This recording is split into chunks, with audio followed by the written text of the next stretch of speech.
I noticed what appeared like bright lights in the sky. I saw bright objects speed away. There are strange things in the sky. Their movements were harmonious and geometrical. I couldn't follow it even with my telescope. The Ptolemaic or geocentric theory predominated until the early 16th century. The Earth was believed to be the center of the universe, and this was in line with the biblical image of man. Then the Copernican system took over, claiming that the Sun, the Earth, and other bodies in the solar system are scattered throughout the boundless universe. Many experts have put forward theories justifying the existence of other forms of life. Unidentified flying objects, called UFOs by the Americans, are nothing but machines equipped with powers unknown to us. They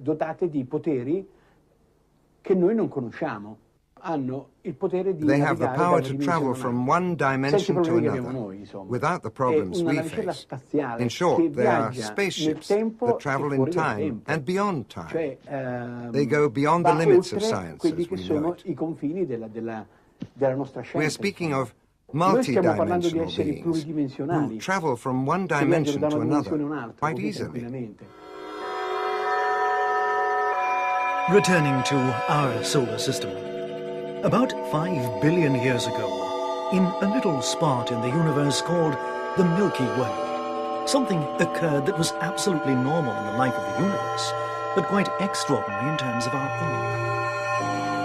own. A supernova, a dying star, exploded, giving rise to the phenomenon that led to the birth of our solar system. The Sun, the 9 planets that orbit around it, satellites, and asteroids. Similar events, no doubt, still occur in many parts of the universe, fueling hopes concerning the birth of other forms of life, which scientists theorize already existed in the distant past, or that could exist in the future.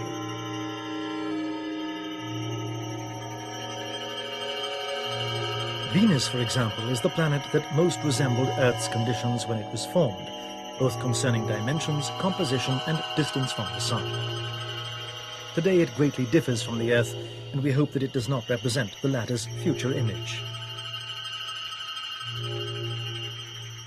When we speak of an extraterrestrial or unworldly dimension, we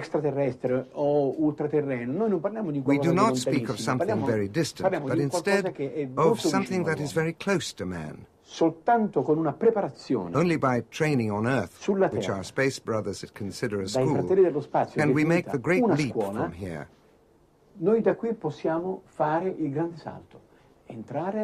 That of entering the dimension where these beings of light dwell, because they are beings of light. They probably exist beneath Mars' surface and around Jupiter's planets. In other words, I think that these beings are those who will come officially in contact with the human race. They already live in planet Earth, in defiance of what our scientists think. 7, 6, 5, 4, 3, 2, 1... And liftoff of the Titan III rocket with the Mars Observer and America's return to the Red Planet. Another planet we should consider is Mars. The success of the probe's mission, which released a little explorer robot on Mars, made us rule out the existence of living beings, but it also confirmed that Mars once had expanses of water, a warmer climate, and probably some form of primordial life too in the past. Is it not possible for someone else to exist in space, with its billions of galaxies and millions of stars in each one of them, someone who could be thinking the same as us?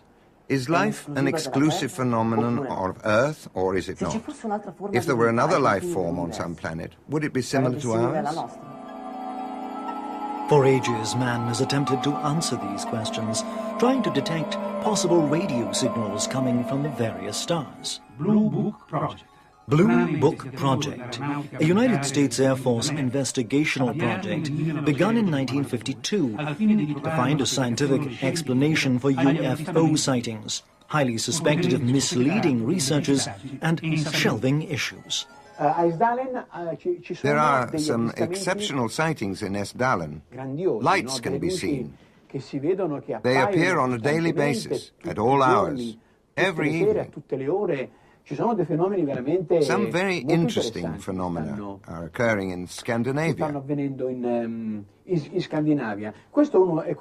This is one of the really important signs. And then there are the crop circles, which we believe are healing symbols, symbols of spiritual healing. Researchers call them pictograms. We call them mandalas.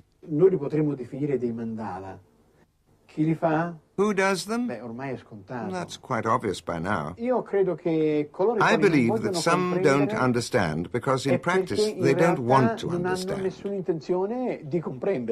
It's so clear and obvious that crop circles are nothing but an expression of cosmic beings attempting to communicate with us through signs. These will increase because something really important is changing in the planet.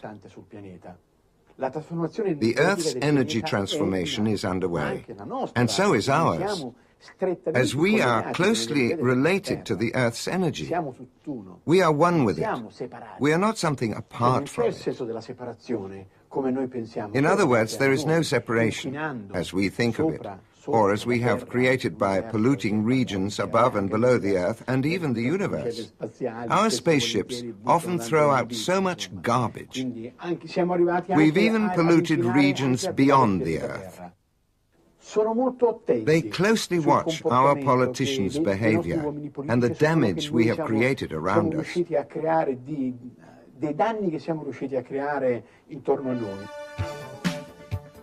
The crop circle phenomenon dates back to 1978, when a farmer found himself within a circular formation while harvesting his cornfield with his harvester thresher.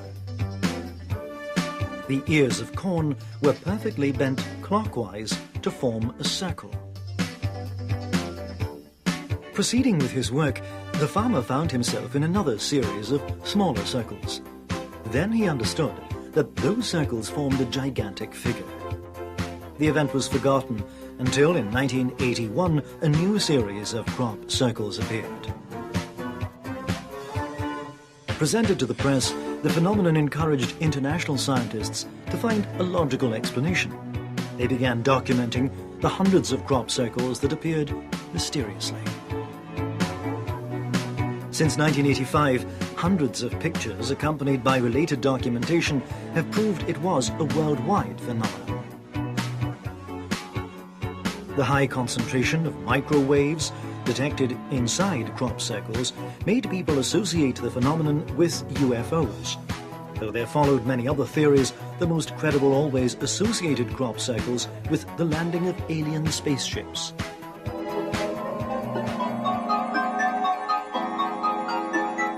Most scientists say that since there are general laws that apply to all points of the universe, or to almost all of them, we can rightly think that a certain phenomenon that occurs in one spot can also happen in another. Besides the use of radio telescopes, experts continue their search with increasingly sophisticated space probes. Naturally, we hope that others in space are listening and will start receiving our signals.